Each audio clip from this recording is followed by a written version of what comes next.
guys, welcome back to Etherius Entertainment. Today we're checking out Kingdom Hearts 3. This is likely the most anticipated game of this year, if not this decade. Some fans have been waiting 6+ years to get their hands on this game, and it's finally here. Kingdom Hearts 3, as the name suggests, is the 10th game in the series. Huh? That's right, there's more than just 3 games in the Kingdom Hearts series. I won't be going into that now. The story is very long, very convoluted, and spans many games. All worth playing though. Let's start with the good. Gameplay is extremely fun. The world movement is fast and fun, and each location being vastly different from the last opens up many opportunities for traveling around the areas. Some varying from small towns to large cities to open waters to factories. It's so vast that like every world seems vastly unique. And that's part of the fun of exploring every location. The game offers many options for traversing the worlds, from sprinting, wall running, flow motion, dashing in the air, rolling. It's all there to help you traverse the worlds as smoothly and efficiently as possible. There are very few times in the game where you're just traveling for long periods of time. It's always interspersed with finding something, fighting something, cutscenes. So the game is always moving at a constant pace, and it feels really good that there's never like long periods of time where you're just doing nothing. There's always something to do, something to find, new things to uncover, and every world is vastly different in those aspects, and it's really exciting every time you travel to a new world to see what's going to come up next. Next up is the combat. The combat in this game is really good. I think the only downside to the combat is that there's a little bit of float, which means when you jump in the air, it takes you a couple of seconds to land again, and that can like interrupt some of your combos, especially if you're trying to get long ground combos or you just want to start getting back into the action. There's a small period where you cannot attack in that floating animation, and it's a little bit annoying. There's many options in combat though, including things like shot locks, where you get to target many enemies or one enemy multiple times and unleash an attack upon them. Flow motion, which is where you jump off a wall or an object and then spin out with an attack, causing massive amounts of damage to anyone or multiple enemies. There's rides. Rides are activated by hitting certain enemies at the right time. These are indicated by a green ring around the enemy, and if you hit them before the ring disappears, you'll unlock the ability to use one of the flow motion rides. Not only do rides keep you alive, because you're almost unkillable while using these rides, they allow you to hit multiple enemies multiple times, and just cause all-around destruction to a vast group of enemies. There's Grand Magic. Grand Magic unlocks when you use a certain spell a certain number of times within a short space of time. Upon doing this, you unlock its ultimate form. So for example, you use Thunder. If you use Thunder about 3 or 4 times in the space of a combo, you'll unlock Thundaza, which is the Grand Magic form of Thunder. This usually eliminates almost every enemy in the area. Next up is Keyblade transformations. Every Keyblade has a unique transformation, sometimes having 2. These are unlocked by just pulling off standard combos, and eventually it'll allow you to press triangle to activate the Keyblade transformation, which unlocks a vastly more powerful version of the Keyblade you're currently using, sometimes completely changing the fighting style. With all these different forms of fighting, it opens up for a vastly different number of playstyles that you can use in order to fight enemies. Sometimes you want to use rides all the time, sometimes you don't want to use rides at all, sometimes you want to use flow motion, some people just won't even use it at all. Shot locks are great. A lot of times I forgot to use them, and they're very powerful, and I should have used them more. But one thing I never forgot to use, Keyblade transformations. These things are amazing. And Grand Magic. Grand Magic is by far the most broken thing in the game that I've seen so far.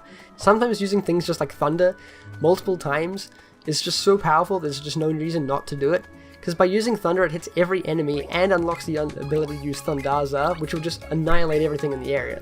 So oftentimes I find myself entering a combat and just immediately casting Thunder over and over again until I could use Thundaza to kill everything. That is actually one of the negatives. This game is a little bit too easy, even on the hardest difficulty. The average player playing on the Proud mode difficulty will probably only die maybe 6 or 7 times, and that's only in the later game when things start to ramp up a little bit.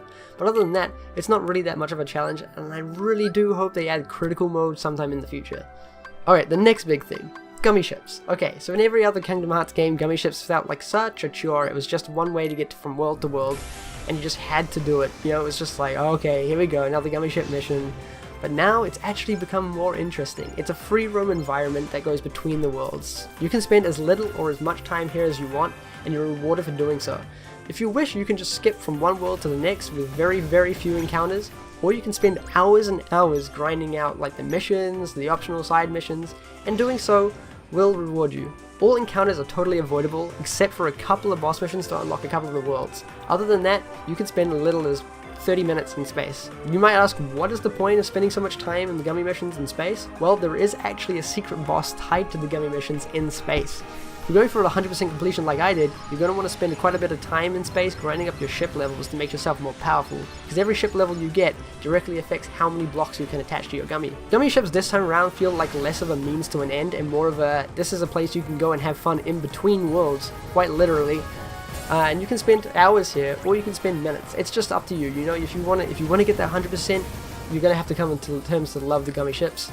It is open for a lot more freedom this time around, which I do like. As originally it just felt like you made your gummy ship, and it could be like this amazing looking ship, but all you're gonna do is see the back half of it as you're flying through like one mission or two missions on your way to each place. Whereas now it's you can see it in third person, you can see it all perspectives of it, just flying around and shooting asteroids and trying to, you know, collect all the collectibles that you can get in space. And it's made the game a lot more interesting in the Gummy's perspective, and a lot of people don't like it, but I really enjoyed it. Next up, we've got mini games. A lot of the worlds have mini games which you can earn prizes or just for fun.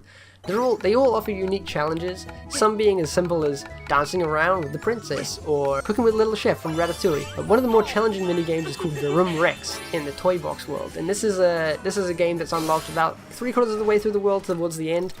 It allows you to get in one of the mech suits and fight off a whole bunch of other mech suits trying to vie for a very high score, like building up combos of like defeating enemies with traps or special abilities and just generally just not getting hit. This will build up a huge multiplier, and getting high scores in minigames actually unlocks great items, so it is worth going back and doing them multiple times. Another great feature of the game is they added hidden Mickeys. These are little hidden Mickey symbols, which is obviously it's just the Mickey Mouse symbol, but they're hidden all over the world. There's 90 of them to find, and finding all of them gives you the secret ending on beginner. You can find less and less depending on which difficulty you're doing it on to get the secret ending, but I'd still encourage trying to find them all because every about 5 or 10 you get offers a great prize, especially towards the end. The ending sequences. Now, I'm not going to say too much about this to avoid spoilers, but these are easily the best parts of the game. In my opinion, almost all the story takes place here. Many battles and a great sense of climax to the adventure all occur in the final worlds. I won't go into too much detail, obviously, because I don't want to avoid spoilers. This is just a review. But the ending sequences were just, they were amazing. A little easy, but still it was amazing. Okay, now we get to the negatives. Some of the worlds felt almost unnecessary. The overarching story is pretty light in most worlds, and at times you feel as though you're just there to make the game feel longer. The worlds aren't bad, it's just that the story can feel a little bit bland at times, with like very little in terms of happening with the overarching story. Sora would arrive at a world and sort of be like, why are we here? And then you kind of feel the same, why are we here? Because nothing really comes out of it at the end of it. Load times can be long, and that is a bit of a problem with me. I do not like waiting, I'm very impatient. Thankfully, there are very few load zones in each world, but going between space and landing into another planet can take quite some time. The next downside is, players who haven't played all the games, or the phone game which many people haven't played, Union Cross, may not fully understand the story. Some of it is given to you in the terms of, they kind of explain very few little things as they go, and there are 5 mini videos you can watch before you play the game that kind of sum up some of the main points, but unless you know everything that's going on, some of the ending sequences are going to be kind of confusing and left you thinking, what did I just watch? Who are these people? They mean nothing to me.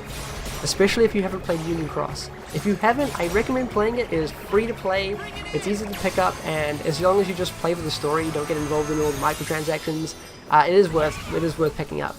There is no reason for people not to have played all the games now. With 1.5, 2.5, 2.8 all out, that brings all the games into one, apart from Union Cross, which you just pick up on the phone for free. And also in select countries you can get the all-for-one bundle, which is just all the games in one. There's no real reason for you to not understand the full story. I mean, if you go into Kingdom Hearts 3 and you've never played the other games and you come out thinking, what's going on? I mean, that's kind of your bad. It's the third game in the series. You really are expected to have played the others. Other than that, that is pretty much all I have to say about the game. It has a lot of good things going for it. It also has some bad things going for it. You know, it could have been perfect. For 6+ years of waiting, was it worth it? For me, it was. For others, it wasn't. And if you're a fan of the series, that's just something you're going to have to pick up for yourself. Are there more positives to outweigh the negatives? Are there more negatives to outweigh the positives? In terms of the Kingdom Hearts series, this is not my favorite game of them all, but I am still going to give it a solid 7.5. That's all from me. I'll catch you guys in the next video. Peace.